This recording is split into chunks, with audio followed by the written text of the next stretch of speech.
बेगूसराय को क्यों गिना जा रहा है? कुछ तो डिफरेंट है, कुछ तो अलग है, कुछ तो इसकी ज्वाला शक्ति कुछ तो अलग है इसकी। और हम वहीं पर क्या कर रहे हैं? हार मान रहे हैं। नहीं, कुछ भी हो सकता है। जब गूगल हैक हो सकता है, इसका मतलब कुछ भी हो सकता है। क्वेश्चन आएगा ना, याद रखना। ये मैं तीनों जो हिट कर रहा हूं, एक ये वाला, एक घात वाला और एक शून्य अंक वाला, मैं हिट कर दिया। चारों से क्वेश्चन छोड़ देना, सबको मत रिवीजन करना। इसमें से आपको 4 रिवीजन करना, 4 क्वेश्चन आएंगे, वही आएंगे। दूसरा, क्यों लोग हार मानते हैं मुझे समझ में नहीं आता। जिस चीज के लिए तुम हार मान रहे हो सकता है प्रकृति आपके लिए साथ दे दे। प्रकृति हो सकता है आपको साथ दे दे, वहां पर क्या करोगे तुम बताओ? कभी कभी जो काम नहीं होने वाला होता हो जाता है, पता है कि नहीं? और कभी कभी होने वाला काम ही नहीं होता है। कुछ काम प्रकृति के हाथों में होता है। पता है कि 4 दिनों से क्लास बंद था, मैंने आपको पता था कि मैं वीडियो और क्लास को मैं बोला था कि जबरदस्त क्लास स्टार्ट करेंगे। प्रकृति की मर्जी था, नहीं हुआ। 3-4 दिन क्लास स्टॉप रही। होता है, कुछ चीज तो प्रकृति के हाथों में रहता है ना, मेरे हाथों में नहीं है। तो भाई, लेकिन अब इसका मतलब थोड़े कि वो अब प्रकृति का श्राप ही रहे। फिर क्लास शुरू हुआ ना, जो नहीं होने वाला था करवाए ना, किसी तरीके से करवाए ना। जोड़ पद सुनना रे, बहु जोड़ पद। बहु के माने होता है अनेक, बहु के माने क्या होता है? अनेक। और पद के माने स्थान। पद के माने क्या हो गया? स्थान। जिसमें अनेकों पद हो उसी को क्या कहते हैं? बहुपद। लेकिन याद रखिए, बहुपद होने के लिए कुछ शर्त रखा है। सुनना, थोड़ा ध्यान से समझने की कोशिश करना। कुछ लेकर के जाओगे, नहीं तो ऐसे खाली हाथ जाओगे। ध्यान सुनना। और आपको पता है कि एग्जाम कितना करीब है, सबको पता है। देखिए, एक बात आपको पता है कि जितना एग्जाम का डेट नजदीक होता जाता है, उतना ही विद्यार्थियों के अंदर इच्छाएं बढ़ता जाता है, पढ़ने की लालसाएं बढ़ता रहता है। लेकिन आप सबको, आप ही जानिए कि आपको मुबारक हो। हाँ सुनिए, तो मैंने क्या कहा? बहुपद जिसमें अनेकों पद हो, ऐसा बीजीय व्यंजक जिसमें अनेकों पद हो। अनेकों पद से मतलब है कि एक से तो ज्यादा होना ही चाहिए, एक से ज्यादा तो होना ही चाहिए, ठीक है। लेकिन सुनना, तो बहुपद जिसमें अनेकों पद होना चाहिए। अनेक पद भी हो सकता है, लेकिन एक से तो अनेक होएंगे, एक से तो अनेक होएंगे ही। और उसके बाद क्या कहा? लेकिन उसका घात या तो 0 होना चाहिए या तो प्लस में होना चाहिए। 2 शर्त है, 2 कंडीशन है। पहला, प्लस में होना चाहिए, पॉजिटिव होना चाहिए। और दूसरा क्या कहा? 0 होना चाहिए। यानी अगर कोई बीजीय व्यंजक होगा, अगर उसका घात या तो प्लस में होगा या फिर 0 होगा, तो याद रखना तभी वह बहुपद होगा, नहीं तो वह बहुपद नहीं होगा। ये आपको एग्जाम में पूछते हैं। हर एक एग्जाम जब बिहार बोर्ड की होती है 10th क्लास में, तो 10th क्लास में एक क्वेश्चन जरूर रहता है या 2 क्वेश्चन जरूर रहता है कि बताइए बहुपद है या नहीं, है या नहीं। तो इस चीज को समझ लेंगे, इजी भी हम समझ सकते हैं। लेकिन अगर ध्यान दोगे तो सुनना ध्यान से। अब बहुपद होने के लिए पहला शर्त क्या कहा? या तो उसका घात क्या होना चाहिए? प्लस में, या तो क्या होना चाहिए? 0 में। माइनस में होना नहीं चाहिए, घात माइनस में होना नहीं चाहिए। अगर घात माइनस में हो जाएगा तो भाई साहब याद रखना, वह बहुपद नहीं होगा। शायद सुनाई दे लो, तो हमारे दवा ला देनी, तार नाम लेना जरूरी है वीडियो में। अब देखिए, सब दिन तो बुरारी तक कर रहा तो ना। हाँ सुनिए, तो हम क्या बोले कि बहुपद होने के लिए पहला शर्त पॉजिटिव होना चाहिए और दूसरा क्या होना चाहिए? 0 होना चाहिए। यानी उसका घात या तो प्लस में या तो 0। और याद रखना कि बहुपद एक प्रकार के नहीं होते हैं भाई साहब, बहुपद एक प्रकार के नहीं होते हैं। बहुपद 1 घात भी हो सकता है, 2 घात भी हो सकता है, 3 घात भी हो सकता है। घात तो कई हो सकता है, लेकिन मुख्य रूप से कितना माना जाता है? 3। मुख्य रूप से कितना माना जाता है? 3। घात तो तुम बहुत कर सकते हो, लेकिन मुख्य रूप से माने रैखिक समीकरण, रैखिक बहुपद, द्विघात बहुपद और त्रिघात बहुपद होता है। तो क्या बोले कि बहुपद किसे कहते? तो क्या बोले? ऐसा बीजीय व्यंजक जिसका घात क्या होना चाहिए रे? जिसका घात या तो 0 होना चाहिए या तो फिर प्लस में होना चाहिए, तब वह बहुपद होगा, नहीं तो बहुपद नहीं होगा। अब देखो, अगर आपको क्वेश्चन आ जाता है कि x प्लस 2, अब आपको पता है कि इसमें कितने पद हैं? 2 पद है कि नहीं? है कि नहीं? तो x प्लस 2, अब इसमें एक पद नहीं, कितने पद है? दो पद है कि नहीं पद है? अब इसके ऊपर कुछ नहीं पावर है तो कितना पावर है? एक। कुछ नहीं पावर तो कितना पावर है? एक। अब देखो ध्यान सुनने का कोशिश करना, अगर हम रैखिक बहुपद के बारे में बोले, ध्यान सुनना, कौन बहुपद? रैखिक बहुपद। कौन बहुपद? रैखिक। रैखिक बहुपद का घात याद रखना भाई साहब, पावर एक होती है। रैखिक बहुपद की घात कितनी होती है? पावर, जिसको तुम पावर कहो या घात कहो, वह कितना होगा रे? एक होगा। ये भी ऑब्जेक्टिव आ जाता है कि रैखिक बहुपद की घात कितनी होती है? एक होती है। यानी याद रखना, इसका पावर अगर x प्लस 5 लिखा हुआ है, इसका पावर कुछ नहीं तो क्या है रे? एक है। यानी इसको कौन बहुपद बोलेंगे? रैखिक बहुपद। सर रैखिक बहुपद को बिना घात वाले बहुपद भी कहा जाता है। नहीं सुनोगे बढ़िया से, नहीं सुनोगे, बोलो ना। अगर घात जिस पर नहीं हो तो उसको क्या बोला जाता है? बिना घात। बिना घात। और बिना घात वाले बहुपद को क्या बोलते हैं? रैखिक बहुपद। बिना घात वाले बहुपद को क्या बोलते हैं? रैखिक बहुपद। ये याद कर करके आप एक ऑब्जेक्टिव को याद कर सकते हैं, और ये सब मोस्ट इंपोर्टेंट ऑब्जेक्टिव होते हैं, याद रखना, बिहार बोर्ड के लिए आते ही रहते हैं। और आपको याद रखना, ये वीडियो को अगर तुम जमा कर रखोगे तो देख लेना जा करके, ये ऑब्जेक्टिव आ जाएंगे कि बिना घात वाले बहुपद को क्या बोलते हैं? रैखिक बहुपद।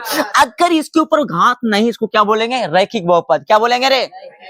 अब पता है कि पावर एक होगा तो एक होगा तो प्लस में ही होगा भाई साहब। जब कोई चिन्ह नहीं होता तो कौन सा चिन्ह? प्लस। सर जब कुछ भी नहीं रहता तो प्लस रहता कि नहीं रहता रे? अगर कोई चिन्ह नहीं तो इसका मतलब प्लस है, कोई चिन्ह नहीं तो क्या? प्लस है। अगर 5 लिखा है इसका मतलब कौन सी है? प्लस में है। अगर 6 लिखा है तो कोई चिन्ह नहीं तो क्या? प्लस में है। बात समझ में आ रही है कि नहीं आ रही है? तो इससे क्या क्लियर हुआ कि x प्लस 5 जो है, इसका पावर कुछ नहीं तो क्या? एक है। कुछ नहीं तो क्या है? एक है। तो x प्लस 5 इसको क्या बोलेंगे हम? रैखिक बहुपद। अब आपको कहेगा कि बहुपद है या नहीं, तो इसको बहुपद बोलेंगे नहीं बोलेंगे? हाँ बोलेंगे। समझ में बात आ रहा है? लेकिन अगर एक बात याद रखो, सर अगर ओनली x आ जाएगा तो बहुपद बोलेंगे। याद रखना, अगर क्वेश्चन देने वाला बेवकूफ हो जाएगा तो मार देना तुम, क्योंकि x भी बहुपद हो सकता है।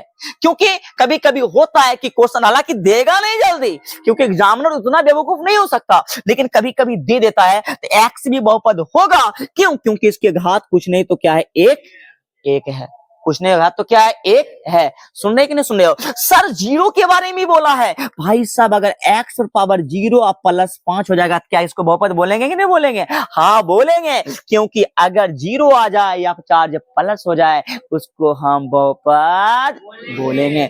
बात समझ में आया कि नहीं आया? लेकिन यहीं पर क्वेश्चन आ गया कि x पर पावर -2 4x प्लस 3, x पर पावर -2 4x प्लस 3, अगर ऐसा आ गया तो बोलेगा बहुपद है। क्या बहुपद बोलोगे? बिल्कुल नहीं, क्योंकि पावर किस में आ गई? माइनस में। सर माइनस में जब देता है ना तो आपको वहां पर घुमा करके देता है, यही बातें बच्चे को समझ में नहीं आती है। कभी कभी आपको क्वेश्चन रहेगा 1/x प्लस x, कहेगा बहुपद है, आप कह दोगे तुम कि बहुपद है या नहीं? तुम बताओ क्या बोलोगे? बहुपद है या नहीं है? बहुपद नहीं है। अब कैसे बहुपद नहीं है, यही बात आपको समझने में परेशानी होती है। आप देखो, अब क्या करो कि अब तुमको पता होना चाहिए कि ऊपर में जब एक हटता है, ऊपर में जब क्या हटता है? एक हटता है, तो ये पावर में चला जाता है। x पावर -1 प्लस 1, अब पावर में घात में क्या चला गया? -1 गया ना, इसको बहुपद नहीं बोलेंगे। सर अगर 2 बटा अगर रह जाएगा x प्लस 6x, क्या इसको बोलेंगे? नहीं बोलेंगे, क्योंकि x पर पावर कितना हो जाएगा? -2 प्लस 6x, क्या इसको बहुपद बोलेंगे? नहीं बोलेंगे। बात समझ में आया कि नहीं आया? बिल्कुल सही। आप देखिए, जब रैखिक बहुपद का बाबू व्यापक रूप भी एग्जाम में पूछता है, व्यापक रूप बहुत सारे इसमें बातें हैं, थोड़ा ध्यान सुनना। व्यापक रूप हो ax प्लस b, ये किस बहुपद का हो गया? रैखिक बहुपद। कौन बहुपद? रैखिक। द्विघात के लिए क्या हो जाएगा? ax square plus bx plus c। त्रिघात के लिए क्या हो जाएगा? ax³ plus bx square plus cx plus d। ठीक है, तो ये हो गया कौन बहुपद? त्रिघात। त्रिघात, त्रिघात बहुपद। ठीक है, ये हो गया द्विघात बहुपद। द्विघात बहुपद, ये हो गया रैखिक बहुपद जो ऊपर में लिखा हुआ है। तो रैखिक बहुपद का व्यापक रूप क्या हो गया? ax plus b। द्विघात का क्या हो गया A X square plus B X plus C, और त्रिघात का क्या हो गया A X cube plus B X square plus C X plus D. यानी याद रखना, अगर किसी का घात पूछ लेगा एग्जाम में, घात भी पूछता है, तो याद रखना सबसे पहला एक बात याद रखना, रैखिक बहुपद का व्यापक रूप क्या हो गया ए एक्स प्लस बी। द्विघात पूछ दिया तो A X square plus B X plus C. अगर त्रिघात का पूछ दिया तब क्या होगा रे, बोलो ना, A X cube plus B X square plus C X plus D. थोड़ा यानी याद रखना, रैखिक बहुपद होने के लिए उसका घात कुछ नहीं तो क्या एक है, द्विघात होने के लिए अधिकतम घात कितना होना चाहिए 2, और त्रिघात बहुपद होने के लिए अधिकतम घात कितना होना चाहिए 3। तो यानी अगर इसमें याद रखना, कभी भी अगर घात पूछ ले तो याद रखना जो सबसे अधिक नजर आएगा ना वही उसका क्या कहलाएगा, घात। जो सबसे अधिक नजर आएगा वही उसका क्या कहलाएगा रे, घात कहलाएगा। तो रैखिक बहुपद का व्यापक रूप क्या हो गया A X plus B, A X plus B. द्विघात का A X square plus B X plus C. त्रिघात का क्या हो गया A X cube plus B X square plus C X plus D. ये किसका हो गया, त्रिघात बहुपद का। कोई दिक्कत, आप समझने का कोशिश करते हैं आगे। अगर आपसे क्वेश्चन देखो ऐसे, ये तो बोला अगर आपका क्वेश्चन आ गया तो बहुपद है या नहीं है, तो अब तो ये शायद जवाब दे सकते हैं। एक क्वेश्चन और मैं कर लेता हूं। अगर आपसे क्वेश्चन आ गया कि 6x स्क्वायर पर power minus 2 plus 5 6x plus 9, इसको क्या बहुपद बोलोगे, नहीं बोलोगे। अगर आपसे क्वेश्चन आ जाता है 2 इंटू 1 बटा एक्स प्लस 6, क्या इसको बहुपद बोलोगे, नहीं बोलेंगे, क्योंकि 1 बटा एक्स है तो 1 हटेगा तो क्या लगेगा, माइनस ले लेगा। कोई दिक्कत। लेकिन कभी कभी सर रूट में आता है, रूट में है, देखो ऐसे आ जाता है, यानी आ जाएगा रूट एक्स प्लस 5, क्या इसको तुम बोलोगे, बोलोगे इसको, नहीं बोलना है इसको बिल्कुल नहीं बोलना। आप देखो सर कैसे नहीं बोलेंगे, क्योंकि भाई ये रूट जो है ना, ये रूट का क्या होता पता है, रूट को तुम लिख सकते हो पावर 1/2, ये तुमको यहाँ नहीं पढ़ाया जाता है, लेकिन आगे क्लास में सारी बातें बताया जाता है बच्चों को कि ये एक्स पर पावर है 1/2, जिसको तुम रूट लिख सकते हो उसी को तुम पावर में 1/2 में लिख सकते हो। ये हो गया प्लस कितना 5। अब तुम समझो कि 1 जब हटेगा तो पावर में क्या जाएगा, माइनस जाएगा, यानी एक्स पर पावर -2, अब प्लस क्या हो गया 5। बात समझ में आया कि नहीं आया, समझ में आया बात समझ में। तो इस तरीके से क्या हो गया, इस तरीके से यहां पर आपको ये मिला एक्स पर पावर -2 प्लस 5, यानी ये माइनस में आ गया, इसलिए मैं को क्या नहीं बोलेंगे, बहुपद नहीं बोलेंगे। लेकिन सर अगर क्वेश्चन आ जाएगा √5 प्लस एक्स या √5x प्लस 3, √5x प्लस 3, क्या इसको बहुपद बोलेंगे, नहीं बोलेंगे, हाँ बोलेंगे, क्योंकि रूट के अंदर क्या है 5 है ना, एक्स पर तो रूट नहीं है ना, एक्स पर तो रूट नहीं है ना, एक्स पर रूट नहीं है तो याद रखना कि इसको हम बहुपद बोलेंगे। लेकिन एक्स पर रूट नहीं होना चाहिए, किसके ऊपर रूट नहीं होना चाहिए, एक्स के ऊपर, क्योंकि एक्स के ऊपर अगर रूट हो जाएगा तो वो बहुपद नहीं होगा। समझ में आ गया। लेकिन अब एक बात मैं और पूछ देता हूं कि अगर उसकी घात हमसे पूछ लिया जाए, हम कैसे जवाब देंगे, फटाफट जवाब देना, फिर मैं बात को आगे बढ़ाऊंगा, ठीक है।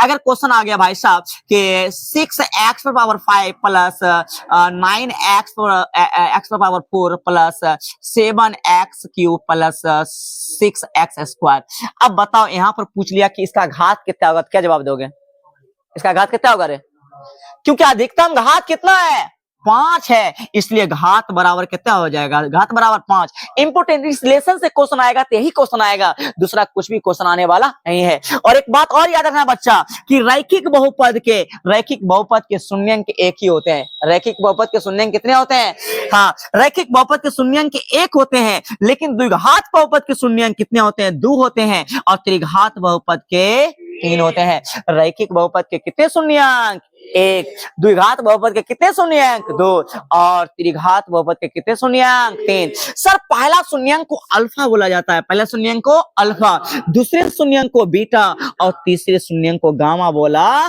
जाता है। तो पहला शून्यंक अल्फा, दूसरा शून्यंक बीटा, और तीसरा शून्यंक गामा बोला जाता है। बात नहीं समझा, ठीक है। तो क्या बोले कि अगर रैखिक समीकरण होगा बाबू कितने शून्यंक होंगे, 1, लेकिन द्विघात समीकरण होगा कितने शून्यंक होंगे, 2, लेकिन त्रिघात समीकरण होगा कितने शून्यंक होंगे, 3। बात समझ में आ रहा होगा। अब थोड़ा समझने का कोशिश करना। मैं एक बात करता हूं, शून्यंक से मतलब ये हो गया कि उसके आखिरी में 0 के बराबर हो जाएंगे। शून्यंक अगर होगा तो उसके आखिरी इक्वेशन होगा, समीकरण होगा, वो किसके बराबर हो जाएंगे, 0 के बराबर हो जाएंगे। जैसे अगर आपसे क्वेश्चन आ गया कि 5x प्लस 10 बराबर 0। अच्छा, इसको कौन कौन बहुपद बोलोगे? कैसा बहुपद बोलोगे इसको? रैखिक बहुपद। रैखिक बहुपद क्यों बोलोगे? रैखिक बहुपद क्यों बोलोगे इसको? क्योंकि इसका घात कितना है? इसका घात कुछ नहीं थे क्या ना रे? यो अभी नहीं आया बुझल की बात, मुंह से आवाज ही निकलता है। यस नो बोलो, नहीं आएगा समझ में तो आगे यार बताएंगे ना। आइला समझ में? ए तो मुरीद मुंह से आवाज नहीं निकले छे, यस गुस्सा उठे छे, बोल समझ में आइला? ऐसा ना नहीं कने करता पूछे छे वो नहीं बोले छे। हाँ सुनो, तो जिसका घात कुछ नहीं तो घात क्या होगा? अगर एक है इसका मतलब कैसा बहुपद है? रैखिक बहुपद।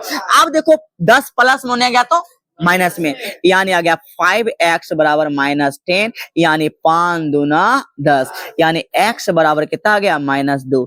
आया कि नहीं आया? इसका मतलब देखो, इसका x का मान एक ही वैल्यू आया, इसलिए इसके कितने वो शून्यंक? एक शून्यंक। कितने शून्यंक? एक शून्यंक। लेकिन अगर आपको दूसरा क्वेश्चन आ जाएगा, ध्यान सुनना, समझने की कोशिश करना। इसी में क्वेश्चन आ जाता है x² प्लस 2x प्लस 1 बराबर 0, कहेगा इसका शून्यंक ज्ञात करिए। क्या कहेगा? इसका शून्यंक। क्या कहेगा ज्ञात करने के लिए? शून्यंक कहेगा ज्ञात करने के लिए। आप देखो भाई साहब, कितने इसका घात कितना है? 2। इसका घात अधिकतम घात कितना है? 2। इसलिए इसको क्या बोलेंगे? द्विघात बहुपद। कौन बहुपद? द्विघात। जब द्विघात बहुपद बोलेंगे तो द्विघात बहुपद के कितने शून्यंक? 2 शून्यंक। पहला अल्फा, दूसरा बीटा। निकलना चाहिए कि नहीं निकलना चाहिए? लेकिन याद रखना, फिर से बताते हैं शून्यंक ज्ञात करने के लिए, एग्जाम में लघुत्तरीय में एक क्वेश्चन जरूर रहता है जो पूछ देता है शून्यंक ज्ञात करिए। आप समझने की कोशिश करना। अब यहाँ क्या है? एक है। अचर क्या है? एक है ना। अच्छा, अचर संख्या को देखते हैं। अचर संख्या को देखते हैं। अचर माने 1 2 3 को हम क्या बोलते हैं? अचर बोलते हैं। 1 2 3 को क्या बोलते हैं? अचर। तो अचर कितना है? एक है। अचर कितना है भाई साहब? एक है। और उसके बाद x² की गुणांक। x² के गुणांक से मतलब जितना से गुना है भाई, इसमें कुछ से गुना नहीं है तो कितना से गुना है? एक से। कुछ से गुना नहीं तो कितना से गुना है? एक से। एक से गुना है कि नहीं है बताओ? अच्छा, इसका मतलब है कि x² का गुणांक कितना है? अंदर अंदर एक छुपा है ना। तो अब x² के गुणांक को देखेंगे तो एक आ गया। अचर संख्या कितना हो गया भाई साहब? एक। माने एक और गुना एक करेंगे तो क्या आ गया? एक। एक गुना एक कितना आ गया? एक। आया कि नहीं आया बताओ? एक गुना एक, एक आ गया। अब हम क्या करते हैं भाई साहब, इसको जब अचर संख्या को लिया, x² के गुणांक को लिया, दोनों को मल्टीप्लाई किया, गुना करने के बाद हमको एक आया, फिर इसका हम फैक्टराइज करते हैं, मतलब गुणनखंड करते हैं। अब गुणनखंड करेंगे तो एक बार में लगेगा कि नहीं लगेगा? क्या इससे ज्यादा हम लगा सकते? क्या बताओ? नहीं लगा सकते। अब इसी को जोड़ करके घटा करके ना, ये बीच वाला महाराज को पुराना होता है, ये 2x पुराना होता है। सर कैसे पुराएंगे? आपको पता है एक एक जोड़ के 2 होता है कि नहीं होता है? एक एक जोड़ के 2 होता है कि नहीं होता है? जोड़ के होता है भाई, घटा करके, जोड़ करके। आपको जोड़ करके या घटा करके आपको पुराना होता है। सर एक एक्स कितना एक्स होगा? 2x होगा कि नहीं होगा? तो एकदम बना सकते हो भाई, बना सकते हो। ये हो गया x², इसको लिख सकते हो यहाँ पर एक एक्स। ये x में इसको कन्वर्ट करो, x से मल्टीप्लाई कर दो, ये हो गया 1x प्लस 1x। कितना x हो गया? 2x। अब प्लस में एक है तो एक लिख दीजिए, बराबर 0। अब भाई करना क्या, इतना तुमने कर दिया, ये आपका माने फर्स्ट स्टेप क्लियर हो गया। सेकंड स्टेप को ख्याल रखना, सबसे पहले जोड़ा लगा देना। क्या करना? जोड़ा लगाना। ध्यान सुनना, जोड़ा लगाना। अब तुमने जोड़ा लगाया तो याद रखना, यहाँ पर क्या मिल रहा आपको? x। क्या मिल गया? x। यहाँ पर क्या मिल गया? x। भाई दोनों में x मिल रहा है, मिल रहा भाई। सुनो सुनो ध्यान से, ये दोनों में जो x मिल रहा है ना, वो दोनों में से एक को निकाल लो। जो समान है उनको, उसमें से क्या करो? एक को निकाल लो। ये शून्यंकी कहता है, जो दोनों में मिल रहा है उसको एक खींच के निकालो। भाई अगर हम यहाँ पर से निकालेंगे दोनों में से तो क्या निकलेगा? x। जो दोनों में मिलता है उसी को निकालते हैं। यहाँ पर भी x, यहाँ पर भी x मिल रहा है, तो ये x निकल गया, तो ये x बचा कि नहीं बचा? बचा कि नहीं बचा? और तुमको पता है ना, x में कुछ से गुना नहीं तो कितना से गुना है? एक से। अगर भाई x गुना 1 है, इस x को निकाल लोगे तो कौन बचेगा? एक बचेगा, ये x निकल गया तो कौन बचा, एक बचा कि नहीं बचा। अब प्लस, और याद रखो शून्यंक ज्ञात करने के लिए ध्यान सुनना, मेमोरी को यहां रखना, माइंड को यहां रखना, तो याद रखो फिर समझ जाओगे ये आखिरी हो सकता है। कभी कभी आखिरी चीज ही आपका आखिरी बेहतरीन हो जाता है। कभी कभी मैं जो बताता हूं ना जो लास्ट में, वही एग्जाम में आते हैं बच्चे को, और खास करके मैं कहता हूं कि मेरे बारे में इस चीज सबको पता है, जो मैं आखिरी में बताता हूं एग्जाम में आता है। अभी तक मैं आपको नहीं बताया कि मैं क्या आएगा, लेकिन आखिरी दिन जो बता के भेजेंगे नहीं, एग्जाम में आ जाएगा, वो आ जाएगा। आपको कहना जी खाली सर बोले थे, इसलिए याद रखो, समझने की कोशिश करो। अब क्या हुआ, x+1 आया ना, x+1, अब आपको x+1 ही लाना है। यहाँ पर x+1 आया तो x+1 ही लाना है। अब कैसे आएगा, कैसे आएगा, कुछ नहीं, कॉमन तो अपने मन से एक करो। यही सर परेशान करता है। ये क्वेश्चन जब 1 से 2 बार सोल्यूशन करते हैं ना, तो तीसरा बार में जाकर क्लियर होता है, क्योंकि इस तरह के लेवल का क्वेश्चन अलग अलग टाइप में आता है। और एक बात और मैं बता दूं, कल मुझे याद दिलाना, इसका शॉर्ट ट्रिक जो ना जबरदस्त ट्रिक है, बच्चा खटाखट निकालता है। इसका शॉर्ट ट्रिक जबरदस्त ट्रिक है, कल मैं उसको बताने का कोशिश करूंगा, याद दिला देना हमको, ठीक है। आज तो आपको नहीं बता पाऊंगा, तो आज तो थोड़ा सा लॉन्ग टर्म में जान लो, क्योंकि आपके 2 नंबर में पूछेगा तो आपको ऐसे ही बनाना पड़ेगा। तो क्या हुआ, आपको x+1 लाना था, तो भाई x+1 आएगा कैसे, कुछ ने कॉमन, तो एक कॉमन भी लेना आपको जरूरी था। कुछ ने कॉमन, तो इसमें भी एक तो गुना होगा भाई, होगा कि नहीं होगा, इसमें भी एक से तो गुना होगा नहीं होगा। x में 1 से गुना करेंगे कोई फर्क पड़ेगा क्या भाई, नहीं। 1 में गुना करेंगे 1 से कोई फर्क पड़ेगा क्या, नहीं ना पड़ेगा ना। तो इसमें एक कॉमन कर लिए, तो क्या बचेगा, सेम x+1 बराबर क्या, 0। ये सेम मिला कि नहीं मिला, बताओ। क्योंकि शून्य ज्ञात करने में सेम को लाना क्या है, जरूरी है, नेसेसरी है भाई। अब बताओ क्या हो गया, 2 में से ए निकलेगा तो x+1 हुआ कि नहीं हुआ, बताओ। ये हो गया x, आइए फिर ये x उतारे, फिर ये उतार दो, ये पहले दोनों में से एक निकाल लो, इस x को निकालो, फिर प्लस में एक इसको दे दो, कोई दिक्कत, बराबर क्या दे दो, 0। अब यदि पुनः यदि पर निकाल लो, यदि x+1 करेंगे तो बराबर क्या होगा भाई, 0, क्योंकि शून्य अंक है, एक प्लस में उधर गया तो माइनस में, तो x बराबर कितना हो गया, माइनस। ये पहला शून्य अंक है, मैंने इसका निकाला। अगर पुनः यदि पर निकालोगे, पुनः यदि तो पुनः यदि करोगे तो फिर x+1 करोगे कि नहीं, बराबर 0, और इसलिए क्या होगा भाई, x बराबर -1, कोई दिक्कत। यानी पहला शून्य अंक जो अल्फा बराबर आया -1 आया, और बीटा बराबर कितना आया भाई, -1 आया कि नहीं आया। अल्फा बराबर -1 और बीटा बराबर -1। एक चीज मैं यहां से आपको सिखाना चाहता हूं, क्या सीखना तुम चाहते हो, ध्यान सुनना। एक चीज तुम और यहां सीख सकते हो, सर द्विघात, अगर हमको 2 शून्यंक पता है, क्या इससे हम बहुपद बना सकते हैं क्या, बिल्कुल आप बहुपद भी बना सकते हैं। द्विघात बहुपद का देखो फॉर्मूला क्या होता है, द्विघात बहुपद। ध्यान सुनना, जो बच्चा का याद नहीं होगा, हो सकता है कि यहाँ पर आपको आखिरी टाइम में यही आपको याद हो जाएगा। द्विघात बराबर फॉर्मूला होता है भाई साहब, x square minus alpha plus beta into X plus alpha into beta am I right, सही है ना भाई, सही है ना।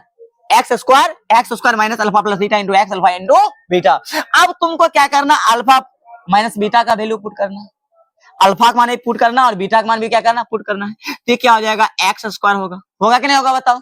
अच्छा, उसके बाद -2, उसके बाद बताओ अल्फा का मान कितना आया भाई, -1 दोगे कि नहीं दोगे। बीटा का मान कितना आया, -1 दोगे कि नहीं दोगे, बताओ ना भाई। इंटू एक्स है तो एक्स रखो, प्लस अल्फा का मान कितना आया, -1 नहीं आया, -1 तो डबल चिन्ह एक साथ रहते, इसलिए -1 2 ब्रैकेट में। फिर क्या करोगे, बीटा का मान भी कौन सी में, माइनस में, फिर क्या करोगे, गुना दोगे, फिर -1, क्योंकि गुना आ गया तो ब्रैकेट में डालना पड़ेगा, क्यों, 2 चिन्ह एक साथ रहने वाला नहीं है। ये हो गया एक्स स्क्वायर। अब बताओ -1 रुपया -1 रुपया, 1 रुपया कर जा, 1 रुपया कर जा, क्या रुपया कर जा, 2 रुपया कर जा। तो ये -2x लिख सकते हैं क्या भाई साहब, -2 लिख सकते हैं, इंटू एक्स है तो एक्स रहने दो। अब बताओ -1 गुना -1 कितना होगा, 1 गुना 1 कितना होता रे, 1 गुना 1 कितना होगा, 1 गुना 1 होगा भाई साहब। ये मिस्टेक मत करो। हाँ, तो क्या होगा मजाक हो जाएगा। हाँ, 1 गुना 1 कितना हो गया, 1। अब क्या करोगे, माइनस प्लस, ये हो गया x square -1 plus 2x plus 1। ये याद रखो, ये क्वेश्चन तो आते हैं एग्जाम में, आपको पता है कि नहीं पता है। ये ऑब्जेक्टिव भी कभी आ जाते हैं, कभी सब्जेक्टिव भी चले आते हैं। यही बात तो बच्चा को याद रखने की क्या है, जरूरी है, याद रखो। तो ये द्विघात बहुपद बराबर फॉर्मूला याद रखना।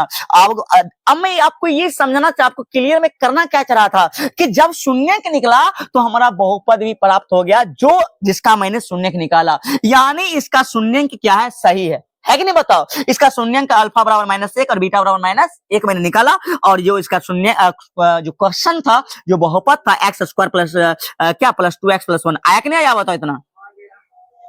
यानी शून्यंक दिया हुआ रहेगा, आपको कभी क्या पूछ लेगा, बताओ बताओ क्या पूछ लेगा, आपको द्विघात बहुपद पूछ लेगा। लेकिन कभी आपको द्विघात बहुपद दिया हुआ रहेगा और आपको शून्यंक पूछ लेगा। तो याद रखना कि शून्यंक पूछेगा इस तरह से बनाना, अगर बहुपद पूछ लेगा तो ऐसे बनाना। लेकिन सर इससे भी कभी कभी आसान कर देता है एग्जाम में, इससे भी आसान कर देता है। आपको क्या कह देगा, कहेगा शून्यंकों का योग दिया हुआ है, शून्यंकों का योग, शून्यंक अल्फा, दूसरा क्या होगा बीटा, शून्यंकों का योग आपको दिया हुआ है, इसका मतलब अल्फा प्लस बीटा का मान दिया हुआ